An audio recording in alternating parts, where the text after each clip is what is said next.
Switching to Mint Mobile is the easiest way to save in 2024. Wireless plans are $15 a month when you purchase a 3-month plan. To get this new customer offer, go to mintmobile.com/Murrell. Additional taxes, fees, and restrictions apply. See Mint Mobile for details. Hello everybody and welcome to a road edition of Charts with Dan. You go where the movies are, which is what I'm doing so I can get a review to you tomorrow actually of I think one of the most anticipated movies of the year that I can't wait to talk about. Apologies for the quality of this video. Sometimes your gear doesn't work exactly the way that you want to on the road, so this is just using the FaceTime camera on my MacBook. So, not the best looking, but it's going to be kind of a short episode, so that's okay. I'm also sure that it's great to see the quality of the backdrop here. This is what I like to call the beigest hotel room I've ever been in. Not bougiest, beigest. This entire room, you can't really see, is just brown. So we're going to liven that up with some charts, and let's look first at the top 5 for this past weekend. Now, these are the dreaded estimates because this was a holiday weekend, the President's Day weekend here in the United States, so final numbers aren't out yet.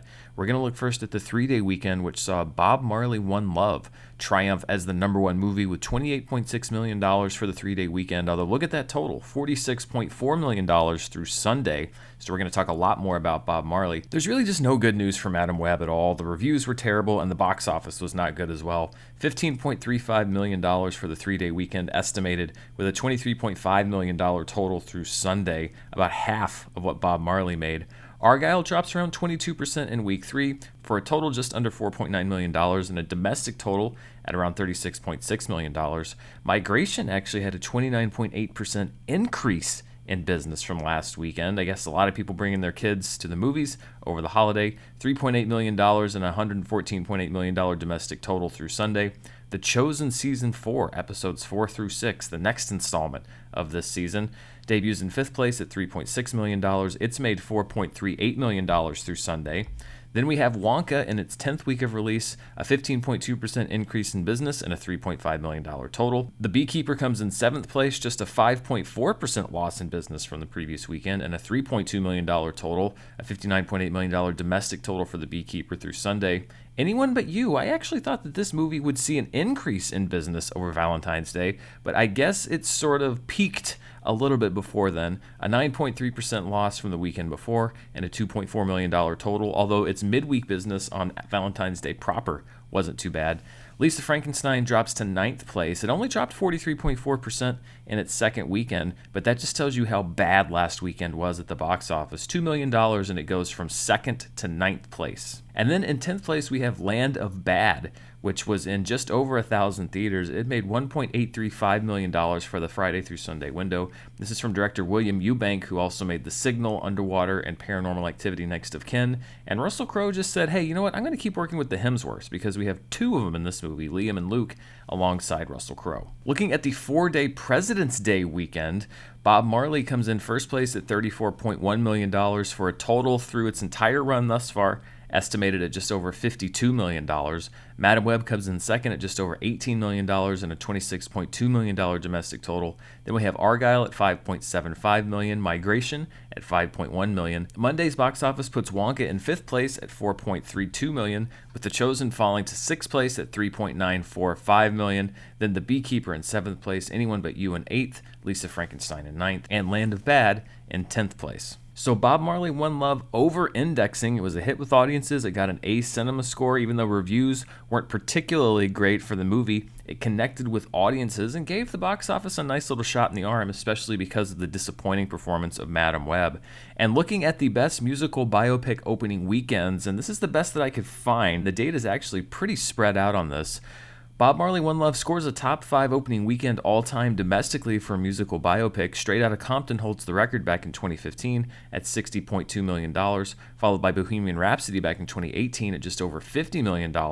Then we had Elvis's opening in June of 2022 at $31.2 million. Bob Marley One Love probably would have come in 3rd place had it not opened on a Wednesday, because that $28.6 million is its opening weekend, but doesn't include the first 2 days of release. This is how records are kept, though. And in 5th place is All Eyes on Me back in June of 2017. The only one of these that wasn't a particular box office hit. It had a huge opening weekend compared to its final domestic gross of $26.4 million, but then had a massive fall off the weekend after. Of course, the other big story this past weekend was Madam Web, which has become the newest punching bag for just about everybody right now. And if you saw my review, you'll see that I didn't think it was a particularly good film either. I thought it was an exceptionally poor film in many aspects, and it is not measuring up to anything in the Spider-Man universe. As a matter of fact, even if we take Spider-Man out of the equation and give you the non-Spider-Man Sony Spider-Verse opening weekends domestically, Venom Let There Be Carnage remains number one back in October of 2021. It's such an anomaly that it was able to open so high as theaters were just opening back up. I think it was the excitement with Spider-Man No Way Home. $90 million back in 2021, the highest opening for a Sony non-Spider-Man Spider-Verse film, followed by Venom back in 2018 at $80.2 million, Morbius in April 2022 at $39 million, and then we have Madam Web. Its first 3-day weekend goes in the books as a $15.35 million opening. Of course, Kraven the Hunter is TBD. That one won't come out until August, but it should be noted that Madam Web did open on a Wednesday. When you look at these numbers, we're basically comparing days 3, 4, and 5 of Madam Web's release with days 1, 2, and 3 of the other movies, which isn't particularly fair to Madam Web. So we have estimated numbers at least through 6 days of release. Let's see if we can even out the playing field and look at these movies with all the data that we have, and yeah, it still looks terrible for Madam Web.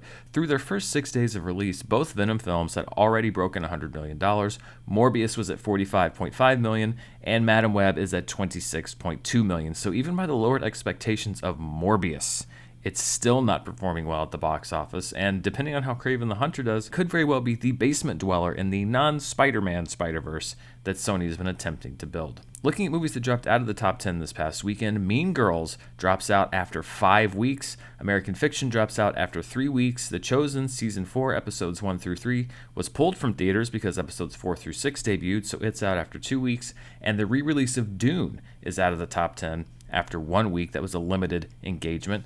Looking at the movies that lost the most theaters this past weekend, Mean Girls lost about half of its theaters. It lost 1,270 theaters. It's got about 1,350 remaining. Anyone But You, I guess a lot of chains were just waiting for Valentine's Day to pass because it lost about 785 theaters, although it's still playing in just over 2,000. American Fiction lost 659 of its theaters. It's now out of wide release and 800 theaters remaining. Poor Things also lost about 600 theaters, 610 to be exact. It's also out of wide release and is playing in about 680 theaters nationwide. And then The Boys in the Boat lost about half of its theaters, 521 of them. It's also out of wide release and 586 theaters nationwide. Looking at what I call our box office road to recovery or lack thereof, the blue line is the weekend average for the years 2015 through 2019, the red is the weekend average for 2021 through 2023, and the dotted black line is what we've done so far this year. And as we were last week, we're pretty much still just basically where we have been when you average out the weekend since theaters reopened starting back in 2021. The highest grossing film for the 2021 through 2023 window was Ant-Man and the Wasp: Quantumania, which opened on this weekend last year. And then the highest grossing weekend for the 2015 through 2019 window was the $200 million debut of Black Panther back in 2018. Looking at movies that closed this week, these are all films that did not report grosses. Now, it's possible that 1 or 2 of these may report a little bit late because of the holiday, but even if these movies aren't closed this week, they will be soon. Napoleon didn't report any grosses this weekend, so I've got it closing after 12 weeks. The Boy and the Heron also not reporting grosses. I have it closing after 10 weeks. Then we have some Christmas releases, Ferrari and The Color Purple, both Christmas openers, both closing after 7 weeks. 2 disappointing movies also from 2024, The Book of Clarence and ISS, also not reporting grosses this weekend. The Book of Clarence was open for 5 weeks. ISS was in theaters for just 4 weeks. These are the top 5 films internationally, so that's outside of the US and Canada, and the Chinese market continues to dominate with their slate of films that were put into theaters to celebrate the new year a couple weeks ago. YOLO is at number 1 at $84.3 million, followed by Pegasus 2 at $78.8 million, Article 20 at $68.4 million, Boonie Bears Time Twist at $50.4 million, and then the only non-Chinese release to break the international top 5 was Bob Marley One Love, which made $29 million internationally. When you combine the international grosses with our domestic grosses, we get the top 5 worldwide, but it's still almost entirely Chinese films, with YOLO at number 1 dropping 23.5% from last weekend, Pegasus 2 dropping 24.7% from last weekend, Article 20 actually increasing in business almost 50%, Bob Marley One Love opens to $57.6 million worldwide in fourth place, and then Boonie Bear's Time Twist only loses about 17%. And the performance of all these Chinese films means that Madame Web doesn't even post a top 5 worldwide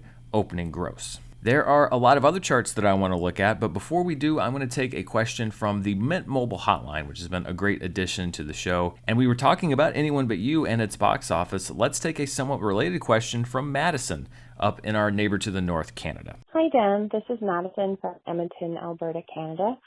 I am an OG subscriber and absolutely love your show. I am curious on your perspective on rom-coms, how you think an ideal model of how to release a rom-com nowadays in order for it to have the most success. And then on the flip side, what do you actually think that the studios will do, if anything? So thanks for taking my question, Dan. Again, continue doing what you're doing, and hope to hear my question on your show. Thank you. Thanks, Madison, for that question, and that's been something that people have been talking about. Is the rom-com coming back? Do actors want to return to that genre because so many actors enjoy making those movies? And really, when you say what is the ideal model to make a rom-com, or, if I were the king of Hollywood, what would I do? Well, I think, number one, you make it responsibly budget-wise. I'm talking $40 to $80 million, depending on who you want to cast as the leads. When you're casting the leads, I think you have to have two people that have actual chemistry, not just two big names, because that is so much of the success of the rom-com, is what is the chemistry between the two leads. And if you don't have that, then I don't think that the rom-com works. So you make it responsibly, you cast it well, and then I think you have to put it out at a time of the year when people have a chance to find it, which really is just about any time except for the middle of the summer, when turnover is so quick with movies leaving theaters. The thing with rom-coms, especially now, is that people might not show up the first week, but if it's good and it's got good word of mouth, then they're going to show up in subsequent weeks. And that's why I think Anyone But You was such a strong idea to release during the holiday season, because here we are in February and it's made, I think, over 10 times its opening weekend. Not I think, it has made over 10 times its opening weekend, and is one of the sleeper success stories of the early part of the year. So I think that's what the ideal strategy is. As far as what I think Hollywood is going to do, I think it's what they've done with most mid-budget movies lately, which is to continue making them for streaming because it's a low investment and you can probably bring in subscribers. But we are also moving away from that mentality, the idea of throwing everything at the wall and just, making all these movies just to get subscribers. The market has changed, the expectations from investors have changed, and with the success of Anyone But You, as well as other films in the genre, it could very well be that we'll start seeing more rom-coms pop up in theaters, because the one thing, if anything is consistent in Hollywood, is that whatever is old will inevitably be new again. Thanks to Madison for that question, and if you want to call in with your question for the Mint Mobile hotline, you can call in at +1 323 863 3311. We'd love to hear from you, and I also want to thank the people that make the Mint Mobile hotline possible, Mint Mobile. Madame Web, Bob Marley, Dune, so many of the movies that we talk about on this channel are wildly unpredictable at the box office, and they leave a lot of studio executives sweating, worrying about whether they'll be worth the money. But something that's always worth the money is switching to Mint Mobile, because right now, wireless plans are just $15 a month when you purchase a 3-month plan. People have budgets just like movies do. Now imagine getting the return of a Spider-Man movie on a Madame Web budget, something that Sony's definitely not going to experience. Whatever you're paying, I can just about guarantee that it's more than $15 a month for less than unlimited talk and text, plus high-speed data, which is what Mint Mobile will give you. At Mint, you can choose from 3, 6, or 12-month plans, and they give you the best rate for you and your family, and at Mint, families start at just 2 lines. Plus, you can use your own number and your existing phone. To get this new customer offer and your new 3-month unlimited wireless plan for just $15 a month, go to mintmobile.com/Murrell. That's mintmobile.com/Murrell. Cut your wireless bill to just $15 a month at mintmobile.com/Murrell. Additional taxes, fees, and restrictions apply. See Mint Mobile for details. All right, let's continue on by looking at some other charts from this past weekend. This is the per theater average list. Now, there could be some smaller films that have not reported due to the holiday, but this is the information that we have right now, which is that Bob Marley One Love posted the best per theater average at $8,081 in each of its 3,539 theaters. Perfect Days, a contender for the Best International Film Oscar, comes in second place at $6,941 in 34 theaters. Then we have Madam Web bringing in $3,825 per theater, and about 500 theaters more than Bob Marley played, but it just wasn't as much of a draw. It was playing in 4,013 locations this past weekend. Then we have the 2024 Oscar-nominated shorts, which brought in just over $2,000 in 375 theaters. I actually have a whole day planned later this week to go watch all of them. And then we have Ennio, the documentary about legendary composer Ennio Morricone, playing in 3 theaters and bringing in $1,777 per theater. These were the top 5 films playing in limited release, so this is 1,000 theaters or fewer this past weekend. At number 1 was the 2024 Oscar shorts in 375 theaters, bringing in $765,000 total. Then we had The Taste of Things from France in over 500 theaters, a big expansion from last weekend. It brought in over $600,000 total. The Zone of Interest comes in third place. It actually got rid of some theaters this past weekend, so it looks like it has gone as wide as it's going to go. It brought in $473,000 in 443 theaters. Then we have Out of Darkness still playing in 865 theaters, bringing in just under $350,000. And Perfect Days, playing in 34 theaters, brings in $236,000. No change on the 2024 limited release top 10 grossers. This is all tickets sold as of January 1st. American Fiction and Poor Things remain locked in at the top with their run before they expanded to wide release. Then we have Fighter from India in third place. Although the Zone of Interest is picking up ground, it's at about $6.3 million in fourth place. Hanuman is in fifth place. Origin is in sixth place. All of Us Strangers is in seventh. Gunter Karam is in eighth. Queen Rock Montreal is in ninth. And Out of Darkness is in 10th place, gaining very quickly on Queen. Looking at the 2024 annual domestic box office, so this is movies released in 2024, Mean Girls remains number 1 for now, although if Bob Marley One Love keeps up its pace, and all indications are that it's going to, it could well be the number 1 movie of the year until Dune Part 2 comes out. And, you never know. The box office is unpredictable. Right now, though, Mean Girls is at number 1. The Beekeeper is in second place. Bob Marley One Love debuts on the chart at third place with its $52 million total since opening last Wednesday. Argyle's in fourth. Night Swim moves down 2 spots to number 5. Madam Web is in sixth with its $26.2 million gross. The Chosen Season 4, episodes 1 through 3, drops 2 spots to number 7 at $13.1 million. Lisa Frankenstein moves up 2 spots to number 8 with just over $8 million domestically. Fighter moves down 3 spots to number 9. ISS moves down 3 spots to number 10. And Hanuman and the Book of Clarence both drop off the 2024 domestic top 10 altogether. Looking at the most tickets sold since January 1st, Wonka remains the number 1 movie of the year at $77.6 million, followed by Mean Girls in second place, Migration in third. The Beekeeper moves up 1 spot to number 4. Anyone But You drops down 1 spot to number 5. Bob Marley One Love debuts on the list at number 6. Aquaman and the Last Kingdom moves down to number 7. Argyle moves up to number 8. Night Swim moves down to number 9. The Boys in the Boat moves down to number 10. And Poor Things drops off the list altogether. And then looking at the 2024 worldwide box office as best we know it, as always happens because China releases a lot of movies into the market right around the New Year holiday. This list is dominated right now by Chinese releases. YOLO has posted a gross of just over $400 million, followed by Pegasus 2 at $358.1 million, Boonie Bears Time Twist at $207.7 million, Article 20 at over $200 million. So the top 4 films right now, all from China. The Beekeeper moves down to number 5 at $143.7 million. Mean Girls moves down to number 6 at $101.8 million.